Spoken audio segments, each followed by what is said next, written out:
Lastly, join FetLife and read everything. Make friends on there, read groups, blog entries, maybe look at some pictures that can help you figure out what you like. Just read. It can't hurt you. Things not to do. Do not accept the very first caller offered. And I don't mean like, you've been talking to someone for a long time, you have a thing going, and he offers a caller, and I'm telling you not to accept it. No, that's not what I mean. When you're in something the community calls sub-frenzy, when you are so desperate to find someone who will top you, or master you, or whatever, that they'll accept the very first caller offered and get burned, don't do that. Be very careful. Be very choosy. It's all in your hands. You owe nobody nothing. Seriously. And don't push yourself to your limits, especially your hard limits, right away. Take things slowly, especially when you're new and you have no idea what's going on. There is no harm in approaching your limits slowly.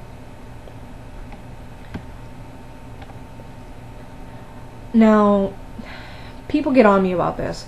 I'm going to mention predators. I know I talk about predators a lot, but really this has a place in this type of video about people who are new to bottoming and subbing.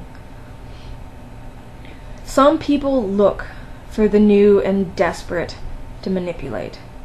This happens in every walk of life. It's not relegated to the BDSM community exclusively. When meeting someone, especially if it's from the internet, meet them in public. Go out for coffee. Get lunch. Don't go to dinner. Lunch is better. It is inadvisable to play with someone the very first time you meet them. At least talk to them for a little while first and figure out what kind of person that they are. A lot of abusers and predators, though, can be really smooth operators and will not come across as, harmful the first time they talk to you, or even the second or third. Trust your gut. If something about a person seems off to you, and I don't mean like butterflies, I mean like something seems off, you are under no obligation to play with this person or be in their presence. At all. Listen to yourself.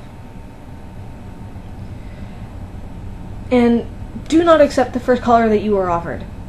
Predators will do this. They will find somebody who will submit to them, use them, abuse them, and say that because they are wearing a collar, they can do anything they want to you. And this is not true. I can't stress it enough.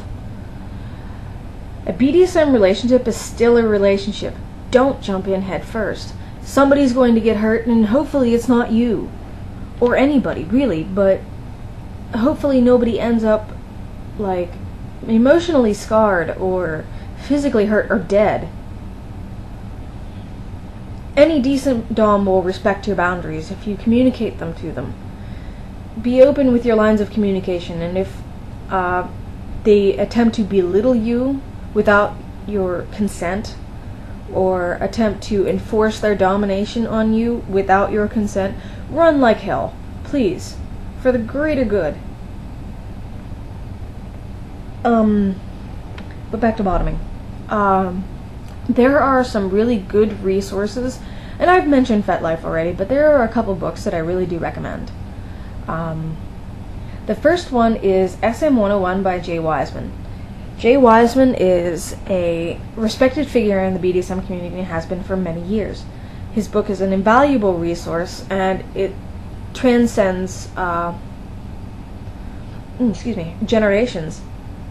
He talks about early parts of the internet and so on, and even before the internet. But his book is invaluable, and I recommend reading it cover to cover. The other one is the New Bottoming book, and it's written by Janet W. Hardy and Dossie Easton. The New Bottoming book has seen several revisions and editions. It's stuck through the times. It's a great book, and I recommend it. Okay guys, I'm going to end this here, and I'm going to hurry up and upload this to YouTube. And if you guys have any questions, feel free to ask me here or on FetLife. I'm open to both. And thanks a lot, guys.